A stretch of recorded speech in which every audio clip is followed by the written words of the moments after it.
India is now the world's most populous country after overtaking China this year. With a population of 1.428 billion people, the South Asian nation is home to nearly a fifth of humanity, greater than the entire population of Europe or Africa or the Americas. India, the next big economic opportunity. The IMF sees India and China accounting for nearly half of all global growth this year. I mean, I hear a lot of talk about maybe India is the next China in terms of investment here. Let's not forget, this is one of the bright spots in the global economy right now. For more than a decade, New Zealand has tried to court closer trade ties with India. The Prime Minister John Key and his Indian counterpart Manmohan Singh have met overnight in New Delhi to try to fast-track a free trade deal. Rekindling free trade talks with India remains a faint hope for the Prime Minister John Key, despite some encouraging words from his Indian counterpart Mahendra Modi. They are now one of the sort of major countries, if you like, second most populated country in the world, and we don't have a free trade agreement with them. And we've all but thrown in the towel. Well, I think the challenge with India is that they've indicated very clearly for a long time that the primary sector's off the table for them. So in order to pursue a trade arrangement with India, you'd effectively have to take the primary sector off the table. That's not something that we've been willing to do. But we have Australia that's already closed an early harvest free trade agreement. We have the UK about to close one. We have the EU about to close one as well. And actually, why is it that New Zealand exporters are so much worse off selling wool, wine, lamb to India than what our Australian counterparts are?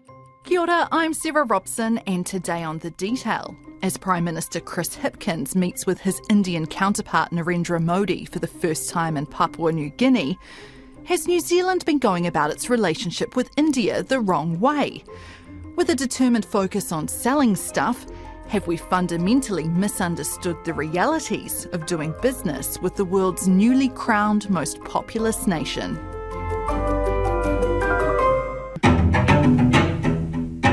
Hi, I'm Geoff Alott. I'm the Executive Director of Quality New Zealand. We've been in the Indian market for over 10 years.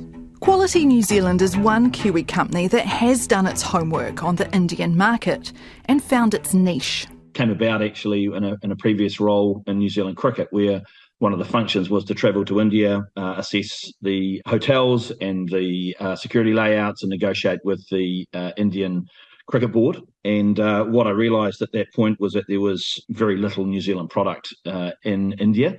And that sort of planted the seed. Whilst I was still on a role at New Zealand Cricket, it really just kept eating at me to the point where, I knew that particularly with our cricket contacts, that if we were persistent enough, we could forge a way there for not only ourselves, but also for New Zealand businesses to trade with India.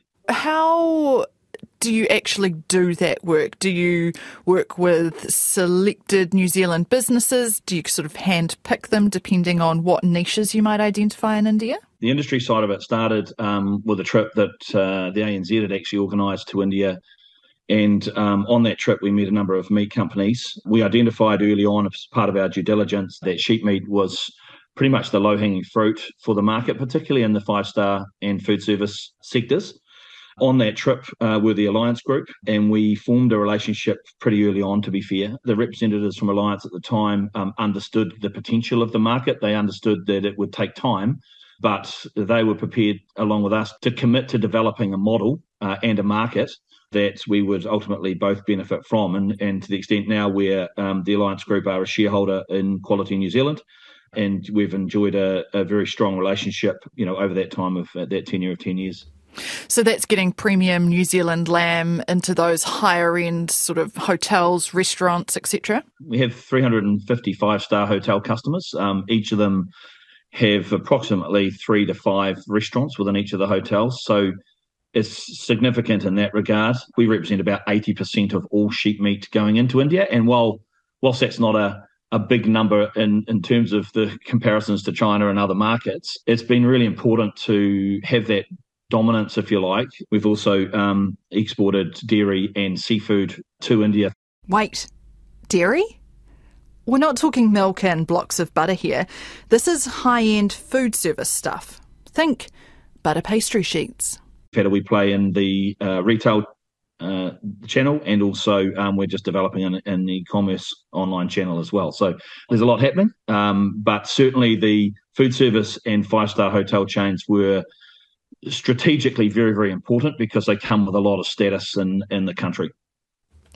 How do you go about establishing those networks in India? I've been talking It's a good question. Yeah. It's a really good question. In fact, when we first went over there, we came back with probably 3 or 4 pages why not to deal in India. That was 10 years ago. I'm proud to say that, as a country, they have just gone forward leaps and bounds. It's incredible the pace at which, they're moving significant barriers. And I know an important measure for them is the ease of doing business, global ease of doing business. So, and they've made big strides. But for us, we knew that we had to develop a business, a point of difference for one. We needed to control the supply chain, and that meant investing in India through our own subsidiary company to complete the importation, to complete the distribution, obviously the cold storage, and that direct marketing capability to the consumer. So if we controlled all of that, not only were we more efficient than others operating in the market, but actually in terms of food safety, but also storytelling and marketing, it was the right option to take. Now, that probably took, to be honest, 4 years to develop. It was a long grind. Yeah, so what is your setup in New Zealand and over in India? What sort of operations do you have?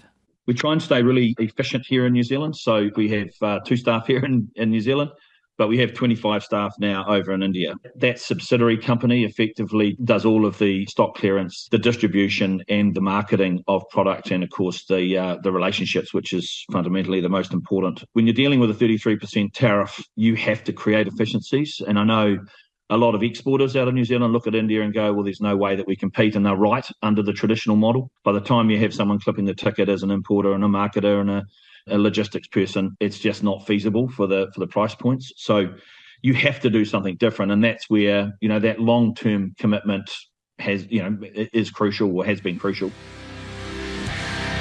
Hello everybody, I'm Stephen Fleming and welcome to another cooking segment with Quality New Zealand. Last time we were in Mumbai with Chef Sydney. Today we're in beautiful Bangalore at the Ritz-Carlton with Chef Kevin. Nice to see you, Chef. Let's talk about the cricket relationship, because this is one of the things I find most interesting about your setup in particular. Yeah, it's been crucial for us. There's no doubt about that. We're incredibly proud that, our ambassadors, Stephen Fleming, Brendan McCullum, Daniel Vittori, and also our patron, Sir Richard Hadley, are actually more than that. They're actually shareholders in the business. And there's a significant difference there. They wanted to invest in a business that was going to be committed to India long term. All of them had understood the benefits of actually the commitment of being in market. The reason why they are so respected in India is, yes, because of their cricket skills and their leadership skills, but it's actually that they wanted to be in India before anybody else. And what I've learned is that Indians have very long memories, and they really respect people that have made a commitment and have added value really to them as a nation in a whole lot of ways, but most importantly just through relationships. And with Stephen, Brendan and Daniel, they've all been involved right at the start with the Indian Premier League. This is the massive T20 cricket tournament that started back in 2008, which is now one of the highest valued franchise operations in the world. They were a big part of that early on, so Indians remember that. And that's where the value for us has come. So to have them with the relationships, the networks that they bring, the leadership skills that they have, their overall knowledge of India, it's been phenomenal for us. It has certainly opened doors. And cricket, you'll hear it, but cricket is sort of another religion in India. Everywhere you go, you will have a cricket conversation, and if you can, then it certainly sort of helps you get to the next stage a lot quicker. There wasn't any sort of, negative consequences with New Zealand winning the Test Championship. And that last dash, dying moments. Exactly. Yeah, well, you sort of got to ride those moments. It can work in your favour at times, and it can work against you at others. But I must confess as well, I think New Zealand cricket's done a fantastic job at building a relationship with cricket in India. And if you see the players, the relationship that they have, with the Indian counterparts, it means so much. other countries don't quite have that level of respect.